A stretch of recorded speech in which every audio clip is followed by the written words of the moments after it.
Welcome back to another Chris McPherson Show Daily Dose, and there's plenty of things to pick apart. We're going to talk some rugby today. The rugby union has been heating up for the men's and women's Aussie sides. There's plenty of other games going on as well that we'll touch on, with the Rugby Championship and the Women's World Cup all underway and all ticking along at a rapid rate of knots. The Women's World Cup got underway on the early hours of Saturday morning as the hosts, the English, ran up a score against the US, absolutely convincing in their result there. So a great start for the hosts and one of the favourites for the competition.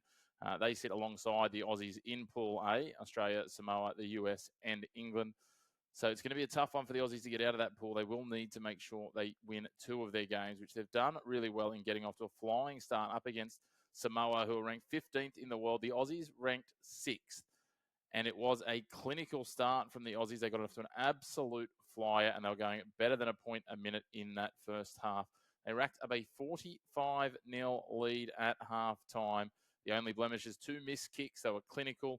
They dominated the Samoans, and they were just far too strong across the park. Desiree Miller getting a first half hat-trick within the first 33 minutes, the biggest talking point of that first half. We had Adriana Talakai got a double in the second half. Caitlin Hulse also got a double. So Australia ended up running out very convincing winners. The second half not as convincing. 4 tries, all converted, just extending that lead out to 73-0. A very convincing win for the Wallaroos. A great start to their campaign, but they're certainly going to have their work cut out for them as they advance forward. Lots of really positive pieces for the side as a whole, and there's lots to build on. The opportunity for a lot of our substitutes to get some game time. We made changes reasonably early inside that second half, so it was something that we really focused on, obviously getting some of these players out there and getting the opportunities for them to get some game time against Samoa. And as I said, it will turn now to the US game and the English game to close out our pool run. It's going to be really interesting to see how that shapes up when we have a look at it moving forward. But as I said, Australia gets underway in Salford with a win, 73-0. The other early games in the tournament so far, England, as I said, 69-7 win over the USA. So they will sit equal first in Pool A at the moment with the Aussies. Scotland, a convincing win to start against their neighbours, Wales, 38-8. Canada blew away Fiji, 65-7. And we do need to remember that Pacific nations probably not as advanced in the women's game as they are in the men's. Lots of natural talent, but the Canadians are the second-ranked team in the world, and they are an absolute force to be reckoned with. And they'll be one of the teams to watch here in this tournament, alongside the likes of the English and likely probably the Kiwis as well. The Poms sitting number 1 in the world, so that will be interesting to see how that shapes up. Plenty more games to come, though, throughout. We also had France, 24-0 winners. They shut out Italy in a tight one there. The 4th-ranked French side up against the 7th-ranked Italians. Italians, no mugs either, but we'll wait and see. So that's the games underway for Pool A, Pool B, and one game in Pool D. We'll see Ireland and Japan tonight. South Africa take on Brazil. And then on Monday morning, it will be New Zealand up against Spain to close out the first round of pool games. The games will then be back underway next weekend. The Aussies will play the US at 4:30 on Sunday morning, the 31st of August, before we then head into our final pool game, which is going to be a huge ask at Brighton and Hove, 2 a.m. on Sunday, the 7th of September, Father's Day, England versus Australia. What a way to get your day started. That's going to be an absolute cracker. But we're looking forward to seeing how this plays out, seeing if the Aussies can punch above their weight, make sure they get through to the elimination games, and then hopefully make their way through from the quarterfinals and maybe into the semi-finals. That would certainly be a really good achievement for the Wallaroos in this one, if they could outperform their world ranking. And I think it would likely be probably a Scottish side they would match up with, Scotland or Canada in the quarterfinals, depending. Assuming we finish second, we'll probably place Canada from Pool B, because I think we play the winner of Pool B in the quarters. So something to keep an eye on over the coming weeks, but certainly a really positive start to the Women's World Cup 2025 for the Wallaroos. Not as positive, but still lots to take out of it for our men's team, the Wallabies. After a great win over the Springboks last week, they had to come from behind last week. They were right in this game. They had opportunities, a few missed goal kicks hurt, a disallowed try, which seemed contentious as well. There's a few pieces that you just questioned whether there was a knock-on in the lead up to that try. It looked very technical and very possible, but look, I'm going to lean against it. I think that the Springbok player, I think it was Andre Pollard, got his hand to it, and then it bounced out, and the Aussies managed to regather and move on, and he was just affecting a tackle rather than actually playing at it.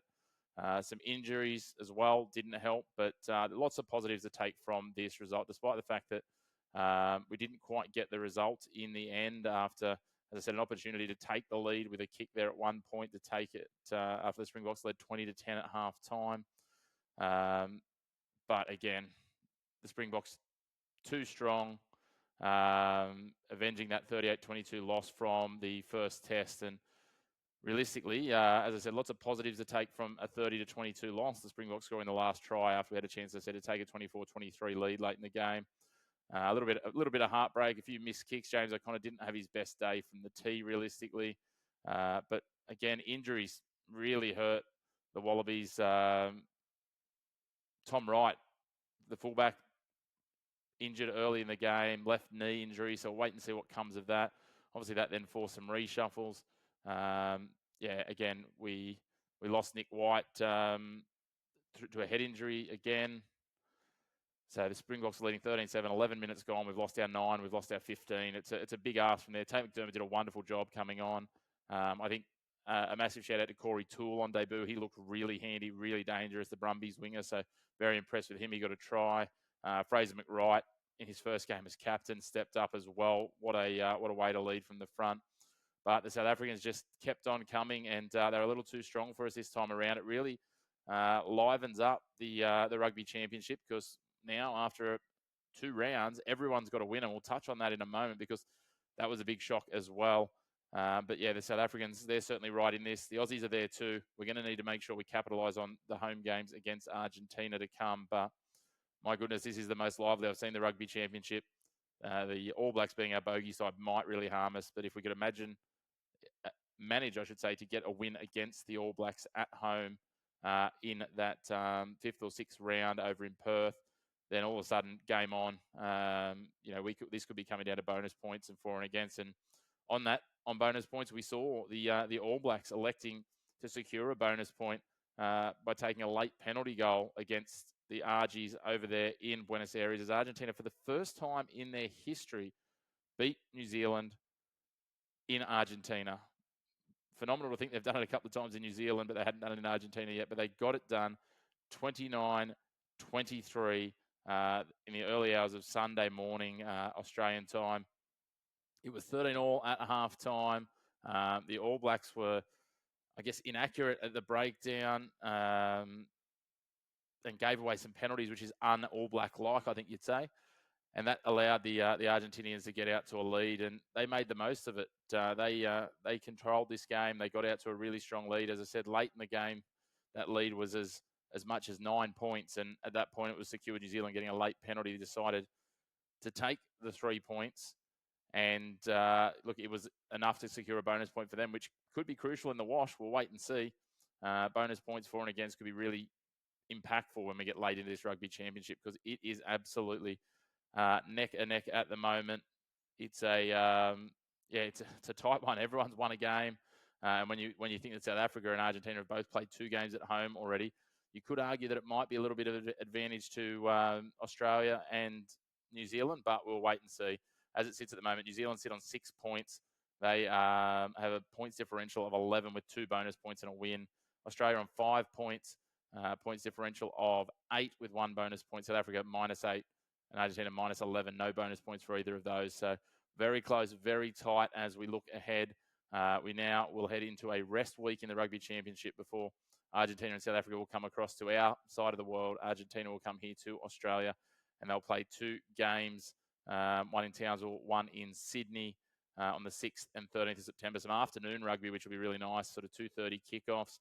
And then they'll be back into New Zealand games. So you'll have double headers, essentially, because New Zealand will play South Africa with 5 o'clock kickoffs on the 6th and the 13th as well. So some Saturday afternoons, very well shaped and set for your viewing pleasure as we look ahead to those. So really looking forward to that. So much more rugby to come over the next few weeks. As I said, we've got the Women's Rugby World Cup. We've got these Rugby Championship games. That'll be rounds 3 and 4, and then we'll have, again, another rest week before we take on New Zealand in New Zealand and wrap up here in Australia on the 4th of October, where everything may well be on the line. Really looking forward to this Rugby Championship. It's great to see the Wallabies building in the right way as we look towards a home World Cup in 2 years' time. But in the meantime, we've got the Women's World Cup to focus on. Plenty to talk about, plenty more we'll unpack over the coming weeks. But great to see the Wallabies, despite having lots of changes, despite seeing injuries, really putting up a great fight against the South Africans, 30-22. Lots of pride to be taken out of it. And it really looks like Australian rugby is heading in the right direction. But now it's time to make sure we get 2 wins at home in the next 2 games against the Argentinians, while our Aussie Wallaroos will shape up for a big clash with the USA, which is going to determine likely whether or not we make it through to the quarterfinals. Next couple of weeks in Australian rugby are huge. Cannot wait for it. And we look forward to coming back to you with more daily doses across both rugby union and other sports in the coming days.